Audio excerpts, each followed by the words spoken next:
कर्म का बंधन अवश्य निर्मित होता है, किंतु कार्य का बंधन निर्मित नहीं होता पार्थ। तुम्हें कर्म और कार्य के बीच क्या भेद है, यह जानना आवश्यक है।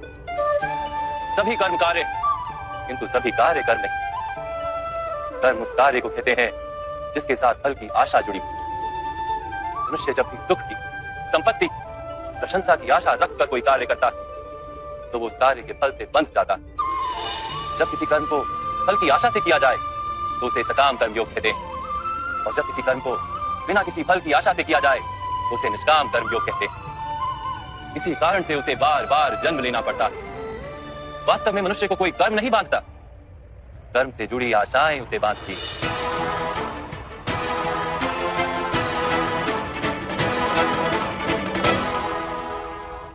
वास्तव में मनुष्य को कोई कर्म नहीं बांधता, उस कर्म से जुड़ी आशाएं उसे बांधती हैं।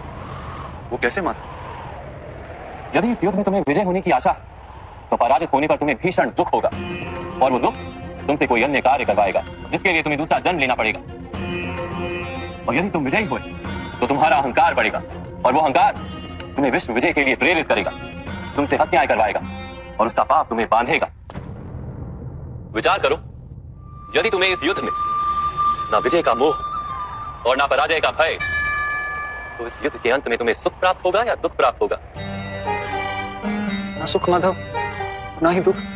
अर्थात तुम्हारा सुख, दुख, हताशा, निराशा, अहंकार युद्ध के कारण नहीं है, युद्ध के साथ तुमने जो आशाएं बांधी हुई हैं उसके कारण है। क्या ये सत्य नहीं है पार्थ?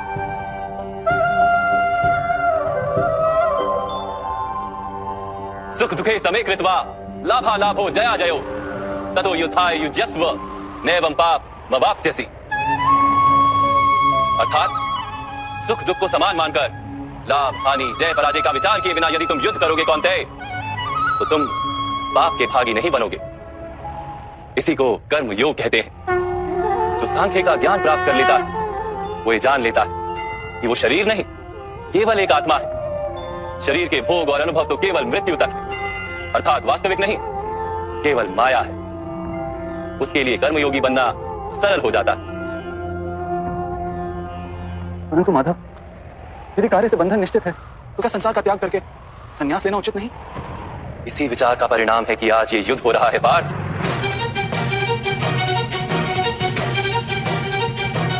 विचार करो, जब सत्व गुण से भरे धर्म को जानने वाले लोग कर्मों का त्याग करते हैं, तब अधर्म से भरे लोग भी संसार को चलाते हैं।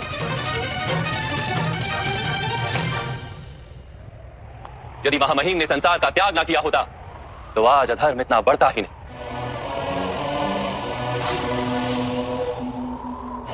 और तुम्हारे पिता ने यदि संन्यास ना लिया होता तो आज भ्राता युधिष्ठिर सुख से राज कर रहे होते और अपनी प्रजा को न्याय और धर्म का ज्ञान दे रहे होते।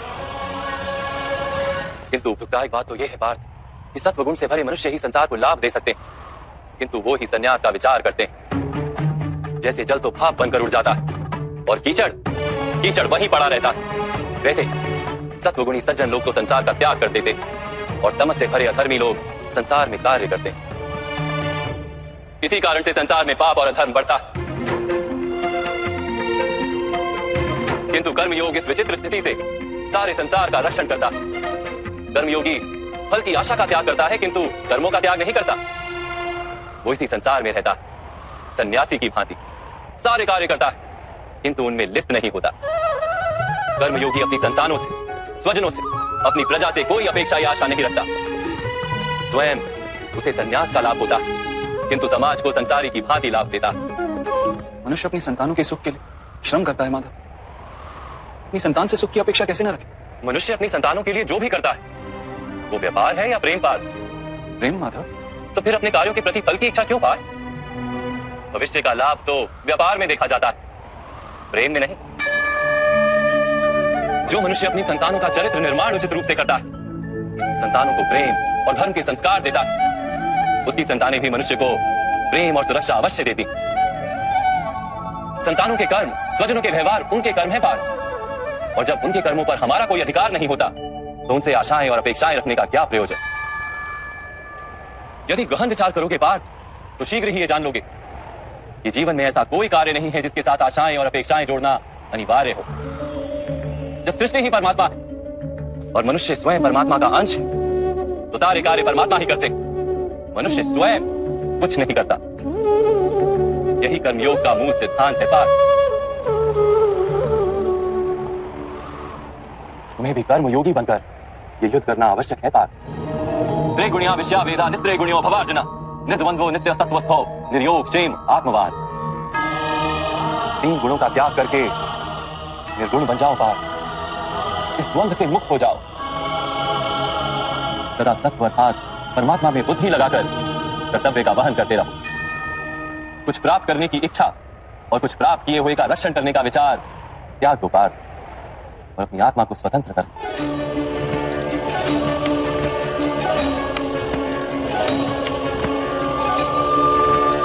स्मरण रहे पार्थ, कर्मण्यवाधिकारस्ते मा फलेषु कदाचन मा कर्मफल हेतुर्भु मा ते संगोस्त्व कर्मणि। तुम्हारा अधिकार तो केवल कर्म करने का है, फल तो ईश्वर के हाथ में। इसलिए न कर्म से भागना उचित है और ना ही कर्म के फल की आशा रखना उचित है। जो फल का त्याग करते परंतु कर्म का त्याग ना करे, ऐसे कर्मयोगी को कैसे जाना जा सकता है माधव? विस्याग्निवर्तन्ते निरहारस्य देहिनः रसवर्जं